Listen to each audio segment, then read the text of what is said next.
Ladies and gentlemen, we have a special guest tonight. He has worked with the Muppets for many years, so it is with great honor that I welcome the one and only Mr. Kirk Thatcher.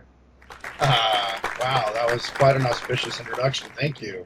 Your catalog of work is outstanding, such as Muppet Treasure Island, Dinosaurs, Muppets Tonight, so much more, even non-Muppet projects such as Star Trek and Star Wars. Yeah, I have career associated ADD, I guess. But we're here today to talk about an unfinished Muppet project, and that is Uncle Deadly's House of Badness. Yeah. Well, a little back history. I have always loved when I started working with the Muppets back in the mid to late '80s.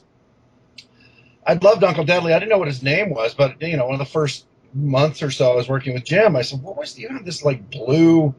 I remember he was like the Phantom, and Jim was like, "Oh yeah, it was Uncle Deadly." I said, "I love that character," and he said he was based on a dragon, like a Chinese dragon he had seen or Michael Frith had seen, like on some sort of a piece of art, a historical piece of art, and they had loved it, and Michael had drawn him up for this. I guess it was for the Phantom of the, um, the Phantom of the Muppet Theater episode, or it might have been before.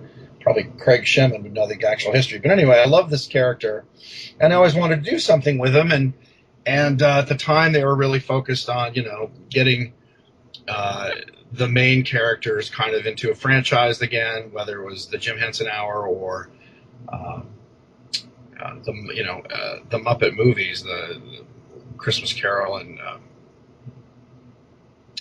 the one I worked on. Pirates of the Caribbean, Muppet Treasure Island. Sorry, I've been doing some directing prep for another job, and then my brain's a little scrambled.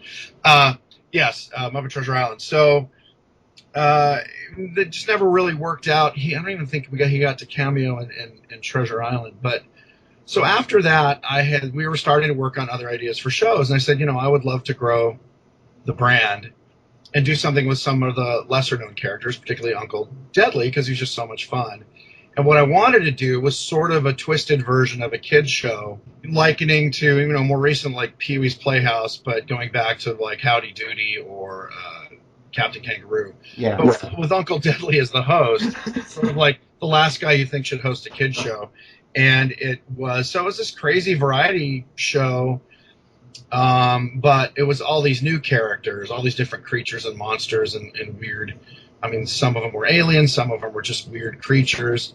And the idea was that they were putting on a show, kind of like the Muppets, but that they all uh, were trying to be educational and good for children. But of course, it wasn't because of their skewed perspective on things. But it wasn't gory or anything. It was just silly. But there was a guy who was half werewolf. There was an alien who was the the heir to the galactic ruler of the universe, but he couldn't find. He'd been left on Earth and couldn't find. And we kind of realized because he was a jerk. He was a terrible like infant, But I mean, he had the brain the size of a probably a small refrigerator. So he's this giant head with this little body and very demanding. Anyway, it was just all these silly characters, and we developed it. We did a book. Ed Eif did all the artwork. He was the kind of in-house designer, artist, and we worked with. I'm sorry, that's not true. Ed put the book together, but we hired an artist whose name escapes me to do some kind of pitch drawings, to sell the idea. And we went out with it probably in the late '90s, mid to late '90s, and people. This was this after? I'm sorry, I'm trying to remember the timeline. Was this after Muppets Tonight or before Muppets Tonight? This was probably. I'm gonna say. Let's see. We were over on the lot. Oh no. So it has to be over after Muppets Tonight. Sorry, because that was the late '90s. This was the 2000s. Um, So yeah, it was early 2000s. So it was after Muppets Tonight, and we just couldn't sell it. I think after Muppets Tonight, maybe networks. It's. I have to say this, sadly, for all of us, and probably mostly for your viewers or listeners.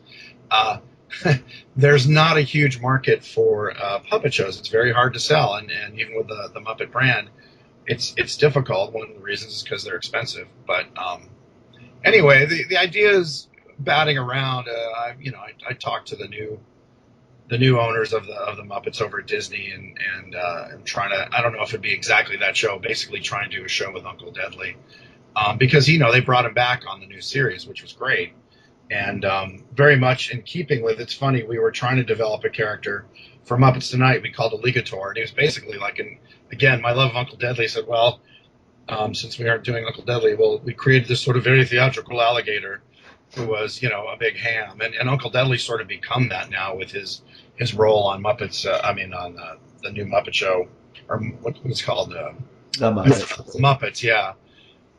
Clever title. I guess that's what everyone's going to call it anyway. So they just went, "Oh, it's called the Muppets." So he's kind of back in the